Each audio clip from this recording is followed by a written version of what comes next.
भाग्योदेन बहु जन्म समर्जितेन सत्संग मम च लभते प्रसो यदा वै अज्ञान हेतु कृत्य मोमदांत कारणासम विदाहि तदोदो विदेवेगा। एक जन्म का नहीं, अनंत जन्मों के जब भाग्य उदय होते हैं तब जाकर के कथा सुनने को प्राप्त होती है।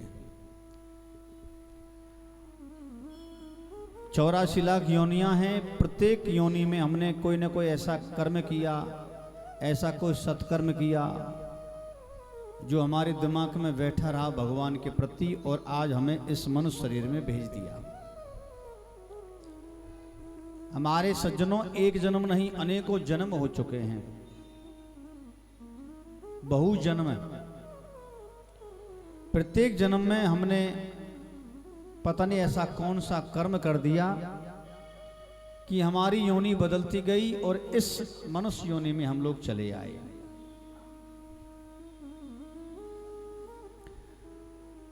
इस योनि में हम लोग आए हैं मनुष्य देह में, तो क्या करें? सत्संग करें। जानवरों का, पशुओं का कभी सत्संग होते हुए नहीं देखोगे आप कि भाई कहीं पशुओं का सत्संग हो रहा हो या जानवरों का सत्संग हो रहा हो। सत्संग केवल इस मनुष्य शरीर में ही होता है। और ये शरीर हमें खाने पीने उठने बैठने के लिए नहीं मिला है। ये शरीर हमें मिला है हरि का भजन करें, साधु ब्राह्मणों की सेवा करें, दीन दुखी लोगों की सेवा करें। ये शरीर हमें मिला है परमार्थ करने के लिए, स्वार्थ के लिए नहीं। जिसमें बाबा तुलसीदास भी कहते आए हैं, परेत सरस धर्म नहीं भाई, परेत सरस धर्म नहीं भाई, परेत सरस धर्म नहीं भाई, पर पीड़ा सुन नहीं अधमाई, पर पीड़ा नहीं अधमाई, परे धर्म नहीं भाई, परे सरसे धर्म नहीं भाई। दूसरों के लिए हम लोग जिए, और जीवन का सबसे बड़ा आनंद यही है, दूसरों के लिए जीना। हम लोग भगवान के दरबार में जाते हैं, भगवान बेटा दे दे, बेटी दे दे, धन दे दे, दौलत दे दे। किसको दे दे? बोल मुझे दे दे। और पड़ोसी बोल उनका नाश हो जाए। पर वास्तविकता यह है कि जो दूसरों का भला चाहता है उसका हमेशा भला होता आया है और होता रहेगा। संत महात्मा भजन ध्यान करते हैं अपने लिए नहीं, पर हित के लिए। वृक्ष जितने भी दिखाई पड़ रहे हैं ये बहुत बड़े संत हैं। वृक्ष छाया देते हैं, फल देते हैं, पर अपने लिए कुछ नहीं मांगते, दूसरों के लिए। बहता नदी का पानी अपने लिए कुछ नहीं मांगता, पर हित के लिए। जितने भी जलवायु है, वनस्पति है, पर्वत हैं, इनसे हमें सीखने को मिलता है, इनसे कुछ ना कुछ हमें मिला है। दत्तात्रेय मुनि ने 24 गुरु बनाए थे, तो 24 गुरुओं से उन्होंने शिक्षा प्राप्त करी। तो उनमें सबसे बड़ी जो शिक्षा है वो क्या है पता है? त्याग और परमार्थ। जो आदमी जितना त्याग करेगा, त्याग का मतलब सादा जीवन जियो, सादा भोजन करो, कभी बीमार नहीं पड़ोगे। और 4-5 दिन आप शाही पनीर खाओ, मटर पनीर खाओ, गारंटी है हॉस्पिटल ही जाना पड़ेगा। तो सादा जीवन की जो डेट है, वैलिडिटी, वो ज़्यादा होती है। पहनने के लिए कपड़े नहीं है बढ़िया, कोई दिक्कत नहीं, चलेगा। ज़्यादा बढ़िया भोजन की जरूरत नहीं है। यदि दुनिया में कुछ बढ़िया वस्तु वो है तो वो है परमार्थ। भागवत क्या है? ये परमार्थ ग्रंथ है। ये हमेशा दूसरों का हित चाहती है। परीक्षित जी महाराज ने अपने लिए थोड़ी तो पूछा था कि मैं, वो चाहते तो पूछ सकते थे कि मैं मृत्यु से कैसे बचूं, मेरा कल्याण करो भगवान।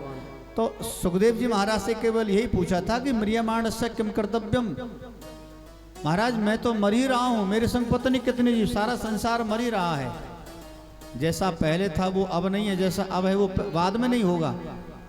तो जो मृत्यु आ रही है जिसके गाल में हम लोग जा रहे हैं, तो महाराज बस आप ये बताओ कि संसार का इसकी मुक्ति कैसे होगी। तो अपने लिए नहीं, संपूर्ण संसार के लिए पूछा था, परहिता।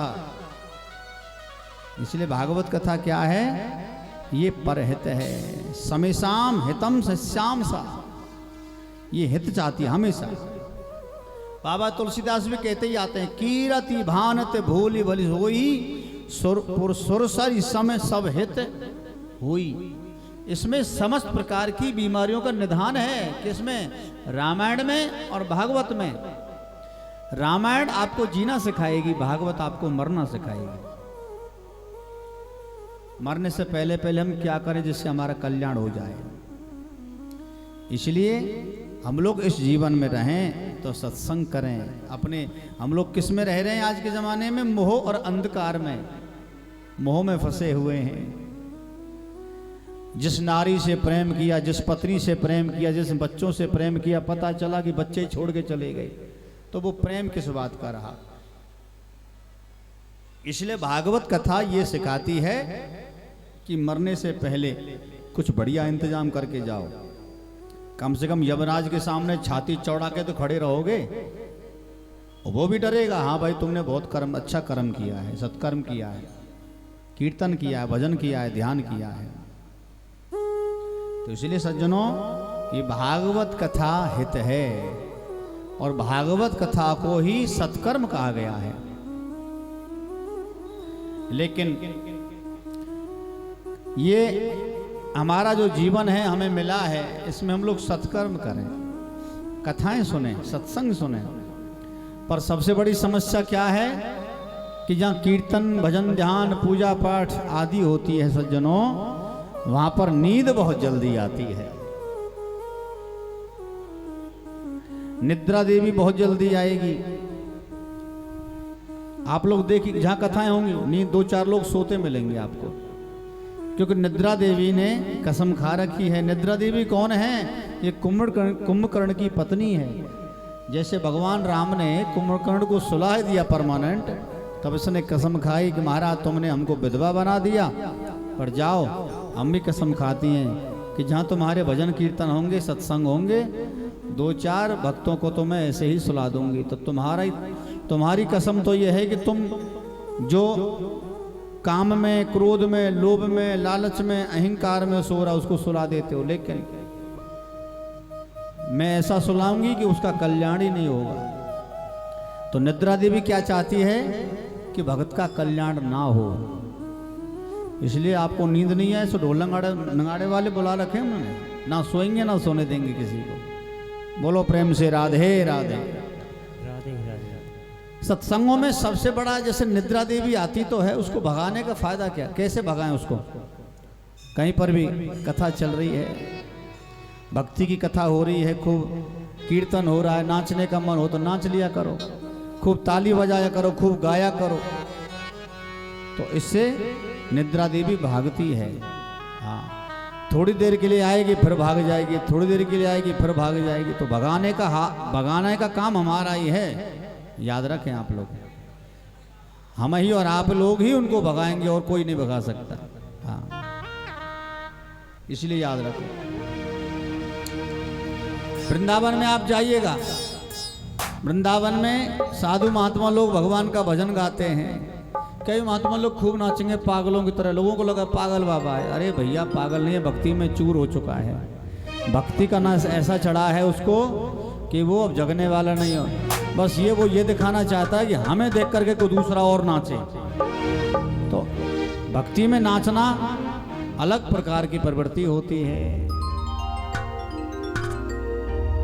वृंदावन में देखना, अरे हमारो धन राधा श्री राधा श्री राधा, हमारो धन राधा श्री राधा श्री राधा, हमारो धन राधा श्री राधा श्री राधा, हमारो धन राधा श्री राधा श्री राधा। जीवन धन राधा राधा राधा राधा राधा जीवन धन राधा राधा राधा राधा राधा ओ जीवन धन राधा राधा राधा राधा राधा जीवन धन राधा राधा राधा राधा राधा हमारो धन राधा श्री राधा श्री राधा हमारो धन राधा श्री राधा श्री राधा हमारो धन राधा श्री राधा श्री राधा हमारो धन राधा श्री राधा श्री राधा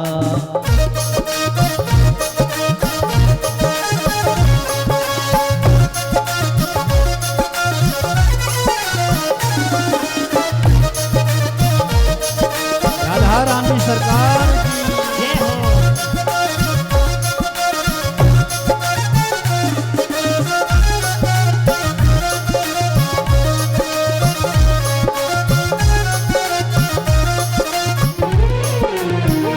और देखो अवधपुर में जाओगे तो वहां पर भी राधे राधे होती रहती है। वैसे सीताराम जय श्री राम। हमारे वृंदावन में आज भी जो गांव है ना, गांव उनमें राम राम बोलते हैं, राम राम साहब, क्योंकि कन्हैया के बड़े भाई हैं जो मान लो आप पहले अवतार लिया है।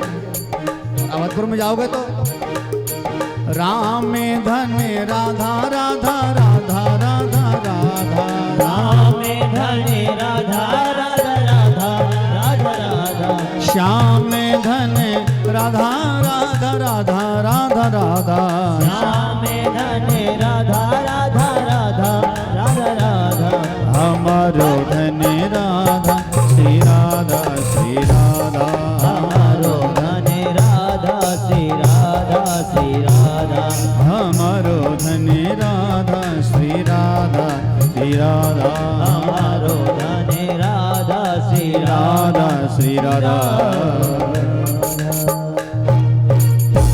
इसलिए वृंदावन में आज भी जाओगे तो वहां पर भक्ति नाचती ही मिलेगी आपको।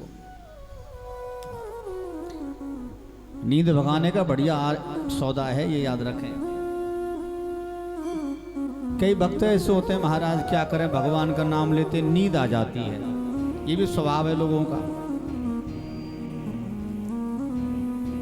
हम कहते कि माला झोली लेके आया करो और कथा भी सुना करो, भगवान का भजन भी किया करो, पर गारंटी किसी का ध्यान कथा में चल भी जाए तो सबका ध्यान माला की तरफ रहेगा, और माला की तरफ ध्यान रखेगा तो नींद आएगी, पक्की बात है। भगवान का नाम ही ऐसा है महाराज, ऐसा लग रहा है कि जैसे हॉस्पिटल में किसी ने बढ़िया इंजेक्शन लगा दिया हो। ये भगवान का नाम ही इतना मीठा है। और यदि हम आपको सत्य बताएं, माला झोली की जगह पे यदि नोटों की गड्डियां पकड़ा दें तो आहा, ना तो सोएगा ना सोने देगा, क्योंकि माया महाराज बेचैन कर देती है और मायापति गहरी नींद में सुला देते हैं। कितने भक्त आज भगवान की गोदी में बैठ कर के सो रहे हैं। भक्त प्रहलाद को देखो आप, भगवान नृसिंह रूप लेकर के आए, भक्त प्रहलाद को गोदी में बैठा के रखा, सो गए भक्त प्रहलाद। भगवान ने कहा जग जा भाई, क्या कर रहा है, मुझे और भी काम है। तो क्या कहा कि प्रभु या तो आनंद मुझे मेरी माता के गर्भ में आया था जब नारद जी ने उपदेश सुनाया था, या आज मुझे बड़ी नींद आ रही है, सोने दो।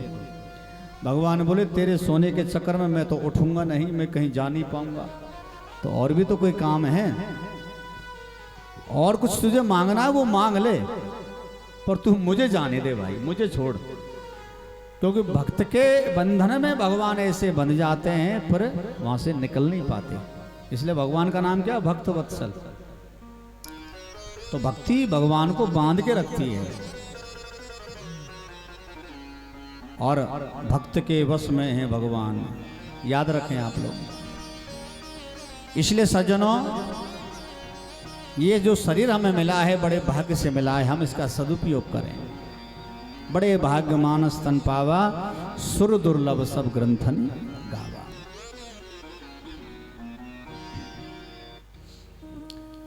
आज भागवत महात्म्य है, महात्मा का प्रथम श्लोक जिसमें भगवान के स्वरूप का वर्णन बताया है। सच्चिदानंद रूपाय विश्वोत्पत्त्यादो हेतवे तापत्रे विनाशाय श्री कृष्णाय वयं नमः। जैसे हम लोग रामचरितमानस में मंगल भवन मंगल हारी द्रवौ सुदशरथ अजरबे हारी दीन दयाल व्रत संवारी हरौ नाथ मम संकट भारी, ये श्लोक है, इसको गाते रहते हैं लोग, संपुट लगाते हैं। ऐसे ही ये भागवत का महात्मा का श्लोक है। सच्चिदानंद रूपाय विश्व उत्पत्त्यादो हेतवे, इसका मतलब क्या है? सतघन चितघन आनंद परमात्मा है। परमात्मा 3 जगह विराजमान है, सत में, चित में और आनंद में। अब इसको देखोगे कैसे कि ये कहाँ है? ये जो माइक है ना, ये सत है। इसमें जो करंट दौड़ रहा है वो चित्त है। अब माइक भी है, उसमें करंट भी दौड़ रहा। अब कोई बढ़िया बातें सुनाने वाला हो भी तो होना चाहिए। तो जिनकी बातें सुन करके मन प्रसन्न हो जाए उसी का नाम ही आनंद है। और वास्तविकता ये है कि आनंद का विलोम शब्द है ही नहीं। आनंद तो बढ़ता है। आनंद की 4 स्टेज हैं, आनंद, परमानंद, सतानंद और ब्रह्मानंद। आनंद की सीढ़ियां घटते हुए नहीं है, आनंद की सीढ़ियां तो महाराज बढ़ते हुए हैं। इस लोक में हम आनंद ले रहे हैं, फिर भगवान का भजन करते करते जब सीताराम करके चले जाएंगे तो फिर वहां क्या करेंगे? परमानंद लेंगे। फिर वहां परमानंद में जब सारोबार हो जाएंगे फिर और आगे बढ़ेंगे महाराज, सतानंद हो जाएंगे और फिर तो महाराज ब्रह्मानंद है, जहां पर सब ब्रह्म ही ब्रह्म है चारों तरफ। याद रखें आप लोग। तो ये सच्चिदानंद परमात्मा है जिसने सारे विश्व को बनाया है। ये जो टेंट ये लग रहा है, टीन लग रही है, ये कमरे बन रहे हैं, ये सब क्या है? ये सत है, स्वरूप है। सत असत विवेचनीय है, बस उसका भेद समझ में आना चाहिए। क्यों? सत दिखाई पड़ रहा है, पर आज नहीं तो कल, कल नहीं तो परसों, परसों नहीं तो 50 साल बाद, 100 साल बाद टूट जाएगा, पक्की बात। ये टूटेगा, दूसरा बनेगा, नवनिर्माण है, उसका जीर्णोद्धार होगा। तो हर जो चीज बनी है वो मिटेगी, पक्की बात है, वो सत है। अच्छा, इस कमरे का फायदा क्या है? हॉल का, इसमें हम अब बरसात आने लग जाए, छुपने के लिए जगह चाहिए। आराम से भीतर जाके बैठ के खूब आंधी आए, तूफान आए, बरसात आए, कोई आपत्ति नहीं है। तो सारे विश्व को बनाकर के परमात्मा ने हमारे लिए जो सुविधाएं पैदा करी हैं उसी का नाम चित्त है। और जिस चित्त का, सत का और चित्त का हम उनका वो करते हैं, प्रणाम करके चलते हैं सारे संसार को। जिससे हमें आवश्यकता पड़ी, हमने अपने काम में लिया, हमारा काम निर्वाह हुआ है, अब बढ़िया भोजन मिल जाए चकाचक। कई लोग कहते बड़ा बड़ा आनंद आया। आनंद नहीं आया, मजा कह सकते हैं। आनंद तो परमात्मा के कीर्तन को ही कहा जाता है साहब। आप लोग तो सब जानते हैं महाराज, सुख का दुख, बाहर का भीतर, दिन का रात, सबका मिलेगा, लेकिन आनंद का कुछ नहीं। केवल आनंद तो बढ़ता है। आनंद क्या है? बोलो, नंद घर आनंद में हो जय कन्हैया, हाथी घोड़ा निक मैया बोले करो, चुपचाप बैठियो। हम सुनावे नहीं आए, हम सुनवे भी आए। नंद घर आनंद में हो जय कन्हैया, हाथी घोड़ा। हाँ, अब तो लग रहा है कि तुम सो रही हो। सो रही हो क्या? ठीक है, हम तो सोते हुए को जगाएंगे, पक्की बात है। तो महाराज जिसने सारे विश्व को बनाया है, यदि उस परमात्मा का हम लोग नाम लेते हैं तो वो करते क्या हैं? तापत्रय विनाशाय श्री कृष्णाय वयं नमः। वो तापों का नाश करते हैं। कौन से ताप हैं? जिस बाबा तुलसीदास ने कहा है, देवे के भूतों के तापा, देवे के बहुत तापा, देवे के भौतिक तापा, देवी के भौतिक तापा। राम राज का हूँ नहीं व्यापा, राम राज का हूँ नहीं व्यापा, राम राज का हूँ नहीं व्यापा, राम राज का हूँ नहीं व्यापा। श्री राम जय जय राम, श्री राम जय जय राम। ओ श्री राम जय राम, श्री राम जय जय राम। ये तो राम जी का जमाना था जहाँ पर ना को तो वो देह का कष्ट था, न दैविक कष्ट था, न भौतिक कष्ट था। अब इनको सरल तरीके से समझें तो सुने। कोई तन दुखी, कोई मन दुखी, कोई धन बिन रहते उदास, थोड़े थोड़े सभी दुखी, सुखी राम के दास। कोई तन से दुखी है। कितने लोग हैं जो फीकी चाय पीते हैं, प्लीज बताएं। कोई हैं दो चार मैया यहाँ पे, उनसे पूछ के देखो भाई फीकी चाय क्यों पीते हो, क्यों कंजूसी करते हो, क्या घर में खाने पीने की व्यवस्था नहीं है? तो वो केवल एक ही बात कहेंगे, महाराज हमें पता है मीठी चाय पिएंगे राम नाम सत्य हो जाएगा। तो ऐसा कौन है जिसको मरने का डर नहीं है? तो कोई तन से दुखी है। कई लोग तो खूब घर में गाय हैं भैंस हैं पर चुपड़ी रोटी नहीं खाते, तेल नहीं खा सकते, डॉक्टर ने मना किया। यह है तन का कष्ट। कई लोगों के शरीर में ऐसा कष्ट है कि महाराज घर से बाहर ही नहीं निकल सकते, ज्यादा धूप सहन नहीं कर सकते, ज्यादा सर्दी सहन नहीं कर सकते। तो वो तन रूपी कष्ट है। तो कोई तन दुखी, कोई मन दुखी। मन दुखी का मतलब, अब आप लोग कथा में बैठे हैं, आपका मन भाग रहा है पीछे घर की तरफ, अरे भगवान रसोई की कुंडी बंद करी कि ना करी, कहीं खूब बंदर ना घुस जाए। बंदरों का बड़ा आतंक है आपके यहाँ। सवेरे हमारे ऊपर भी हमला कर दिया होता बंदर ने, पर उसने देखा ये तो वृंदावन से आए हैं, क्यों बीमारी मोल लेनी। सवेरे में घुस गया भीतर, टॉयलेट में गया, छोटा सा दरवाजा था, उसमें से ऐसे झांक के देखे भाग यहाँ से। ये है। एक बंदा रहा, दूसरे ने देखा कि कुछ है हम भीतर। या तो वृंदावन में ऐसे बदमाश बंदर हैं, आपके रोहतक में हैं, बताइए। और मुझे ऐसा लगता है कि हमारे संगे तो नहीं आ गए कहीं। भैया आप कभी वृंदावन में जाओ, वहां पे तमाशा देखना बंदरों का।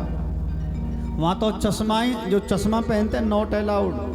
चश्मा पहन के जाओ आप, उतार के छीन करके खुद चश्मा पहन लेता है बंदर, इतना चालाक होता है। मोबाइल छीन लेता है। वो शायद हमें ये आदेश देता है कि चश्मा पहन के मत देखो बिहारी जी को, बिना चश्मा के देखो, बड़ा सुख मिलेगा। हो सकता है चश्मा पहनने की आवश्यकता ही ना पड़े। हाँ, आपका शरीर पड़ा है भागवत में, मन भाग रहा है पीछे, कहीं कोई चप्पल उठा के ना ले जाए, कोई मोटरसाइकिल ना ले जाए, कहीं कोई हमारी कार ना ले जाए, तो समझ लीजिए अब आपका मन गड़बड़ कर रहा है, तो आप मन से दुखी हैं, याद रखें। और तीसरा, कोई धन में न रहे तो उदास।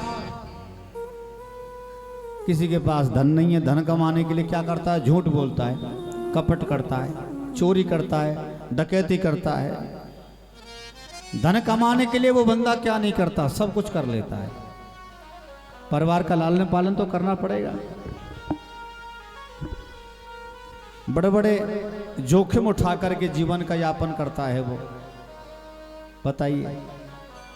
तो कोई तन से दुखी है, कोई मन से दुखी है, कोई महाराज धन के बिना दुखी है, कोई, कई लोग तो धन से दुखी हैं, इतना धन है घर में महाराज, डर लगता है कहीं कोई इनकम टैक्स वाले नहीं आ जाए, कहीं कोई हमें पकड़ ना ले, तो बड़े डर है महाराज इस दुनिया में। याद रखना, धनवान को धनवान नहीं कहते,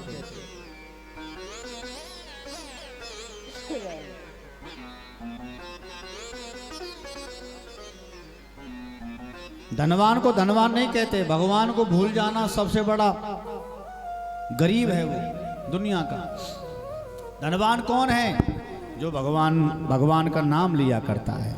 एक राम का नाम 100 धन के बराबर है। बताइए, राम रामेति रामेति रमे रामे मनोरमे सहस्त्र नाम ततुल्यम। राम नाम बर, एक राम का नाम लिया, हजारों नाम लेने का पुण्य उसको मिल गया। बताइए, हम लोग भी घर में काम काज करते रहे, भगवान का भजन करते रहे, झाड़ू लगा रहे भगवान का भजन है, भोजन बना रहे भगवान का भजन। गा नहीं सकते तो सुन तो सकते हो, मोबाइल का ही फायदा उठा लो। इसमें यूट्यूब पे जाकर के खूब भगवान का कीर्तन निकालो, घर का काम काज करते रहो। क्योंकि हमारी तुम्हारी सुविधा के लिए तुलसीदास बाबा ने बहुत सुंदर बात कही है। क्या? कर से करा में कराऊं वेदना, कर से करा में कराऊं वेदना, मन राखहु जहाँ कृपा निधाना, मन राखहु जहाँ कृपा निधाना। कर्माने हाथों से घर का काम काज करते रहो और अपने भीतर के मन से भगवान का भजन करते रहो।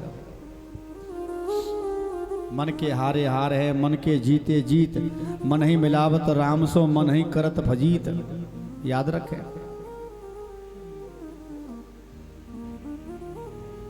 मन की चाल बड़ी अटपटी होती है, तो अपना मन हरि के चरणों में लगा के रखो, तो आप धन कमा रहे हैं।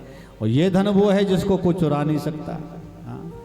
मीराबाई ने, भाइयों जी मैंने राम रतन धन पायो, पायो जी मैंने राम रतन धन पायो, पायो जी मैंने कृष्ण रतन धन पायो, पायो जी मैंने कृष्ण रतन धन पायो।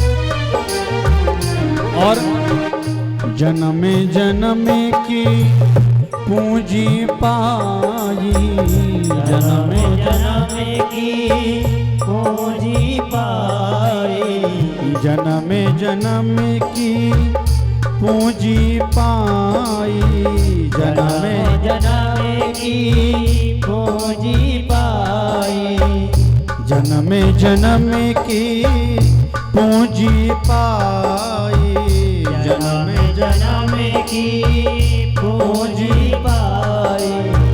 जग में सबही घुमायो, जग में सबही घुमायो, पायो जी मैंने राम रतन धन पायो, पायो जी मैंने राम रतन धन पायो, पायो जी मैंने श्याम रतन धन पायो, पायो जी।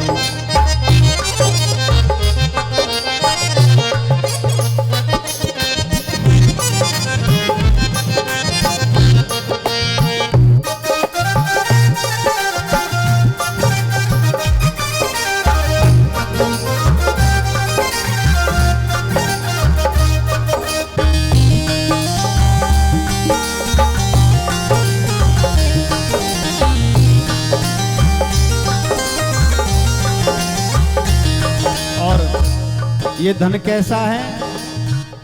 खर्चा न खूटे चोर न लूटे, खर्चा न होवे चोर न लूटे, खर्चा न खूटे चोर न लूटे, खर्चा न होवे चोर न लूटे।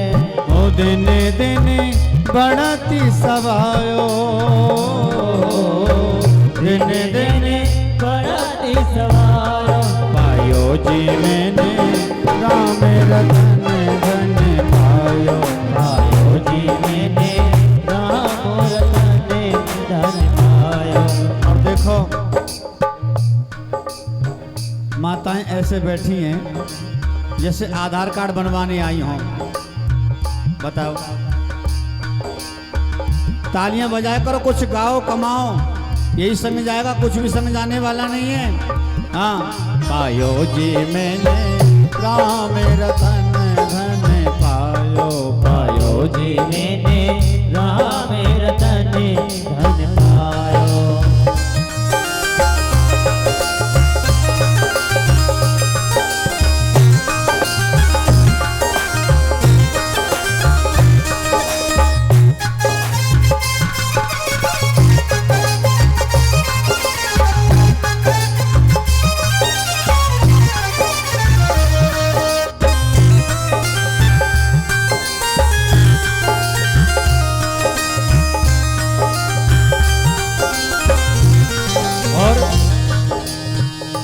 मीरा के प्रभु गिरिधर नागर, मीरा के प्रभु गिरिधर नागर, मीरा के प्रभु गिरिधर नागर, मीरा के प्रभु गिरिधर नागर, हरस जस गायो, हरस हरस जस गायो, पायो जी मैंने राम रतन धन पायो, पायो जी मैंने राम रतन धन पायो, पायो जी मैंने राम रतन धन पायो, पायो जी मैंने राम रतन धन पायो। इस दुनिया का सबसे बड़ा धन राम जी का नाम, ठाकुर का नाम। और जब ठाकुर जी का नाम लेते हैं तो ये तापत्रय विनाशाय श्री कृष्णा है वयम नमः। तो इससे तो महाराज हमारा तन भी सुख में है, मन भी सुख में है, और धन तो आपके पास में राम जी का नाम का है ही। इसलिए हरि के चरणों में इस प्रकार से चित्त को लगाना चाहिए। एक बार ऐसा हुआ था, शौनकाद ऋषि ब्रह्मा जी के पास में गए, बोले महाराज हम सत्संग करना चाहते हैं, कोई ऐसा स्थान बताओ जहाँ पर परम शांति हो। तो बोले कि आप ढूंढो, वो नहीं आप बताओ। तो ब्रह्मा जी ने एक बार उसी समय चक्र फेंका, वो चक्र घूमता घूमता नैमिषारण्य में पहुंच गया। अरण्य के पेड़ में जाकर के वो चक्र रुक गया, तो उसी वजह से उसका नाम पड़ा नैमिषारण्य।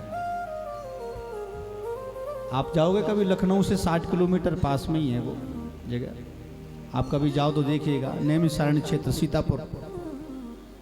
और वहाँ पर जब ये महात्मा पहुँचे, बैठे थे कि सत्संग प्रारंभ करो, करें कैसे करें क्या नहीं करें, उसी समय श्री सूत जी महाराज का आगमन हो जाता है। 16 वर्ष के श्री सूत जी महाराज, बड़ा तेज चमक रहा था शरीर पे। आज महात्मा ने विचार किया कि आज इस बाबा से पूछेंगे समस्याओं का समाधान। तो 16 वर्ष के सूत जी को ऊंचे आसन पर बैठा करके नीचे महात्मा लोग बैठ गए। तो उन्होंने क्या प्रश्न किया महात्माओं ने कि बोल महाराज कोई ऐसी कथा हमें सुनाओ जिससे हमें भगवत प्राप्ति हो जाए।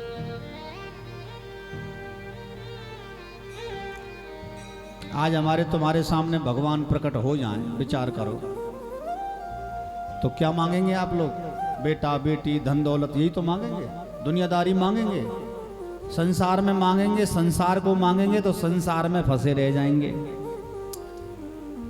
अच्छा, इस कलयुग में भगवान दर्शन क्यों नहीं देते? कारण यही है कि आजकल का जीव बड़ा चालाक है, शरीर से बनी कमजोर है पर दिमाग से बहुत तेज है। आजकल का आदमी, चाहे नर हो चाहे नारी हो, दोनों की बात कर रहा हूं मैं तो। कई माता जी आपको ऐसा लगे कि हाँ वहाँ इनकी बात कर रहे हैं, आप क्यों बात कर रहा हूं मैं तो। ऐसे कलयुगी जीवों से तो भगवान भी परेशान है। एक बार ऐसा हुआ था, कोई बूढ़ी अम्मा थी,